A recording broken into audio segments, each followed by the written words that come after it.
वनवास ना होता तो संसार कैसे सीखता कि क्या होता है भाइयों का संबंध। वनवास समाप्त हुए वर्षों बीत गए थे। प्रभु श्री राम और माता सीता की कृपा छाया से अयोध्या की प्रजा सुखमय जीवन जी रही थी। युवराज भरत अपनी कर्तव्यपरायणता और न्यायप्रियता के लिए प्रख्यात हो चुके थे। एक दिन संध्या के समय सरयू के तट पर तीनों भाइयों संग टहलते श्री राम से महात्मा भरत ने कहा, एक बात पूछूं भैया, माता कैकेयी ने आपको वनवास दिलाने के लिए मंथरा के साथ मिलकर जो षड्यंत्र किया था, क्या वह राजद्रोह नहीं था?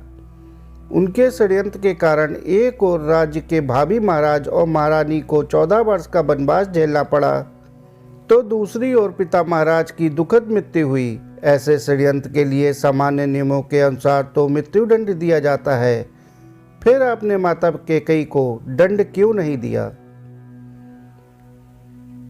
राम मुस्कुराए, बोले, जानते हो भरत, किसी कुल में एक चरित्रवान और धर्मपरायण पुत्र जन्म ले ले तो उसका जीवन उसके असंख्य पीढ़ी के पितरों के अपराधों का प्रायश्चित कर देता है। जिस माँ ने तुम जैसे महात्मा को जन्म दिया हो, उसे दंड कैसे दिया जा सकता है भरत? भरत संतुष्ट नहीं हुए, कहा, यह तो मोह है भैया, और राजा का दंड विधान मोह से मुक्त होता है। एक राजा की तरह उत्तर दीजिए कि आपने माता को दंड क्यों नहीं दिया। समझिए कि आपसे यह प्रश्न आपका अनुज नहीं, अयोध्या का एक सामान्य नागरिक कर रहा है। राम गंभीर हो गए। कुछ क्षण के मौन के बाद कहा, अपने सगे संबंधियों के किसी अपराध पर कोई दंड न देना ही इस सृष्टि का कठोरतम दंड है भरत। माता कैकेयी ने अपनी एक भूल का बड़ा कठोर दंड भोगा है। वनवास के 14 वर्षों में हम चारों भाई अपने अपने स्थान से परिस्थितियों से लड़ते रहे, पर माता कैकेयी हर क्षण मरती रही हैं। अपनी एक भूल के कारण उन्होंने अपना पति खोया, अपने 4 बेटे खोए, अपना समस्त सुख खोया, फिर भी वे उस अपराध बोध से कभी मुक्त ना हो सकीं।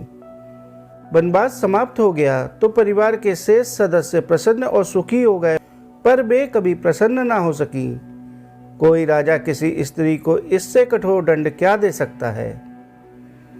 मैं तो सदैव यह सोचकर दुखी हो जाता हूँ कि मेरे कारण अनायास ही मेरी माँ को इतना कठोर दंड भोगना पड़ा।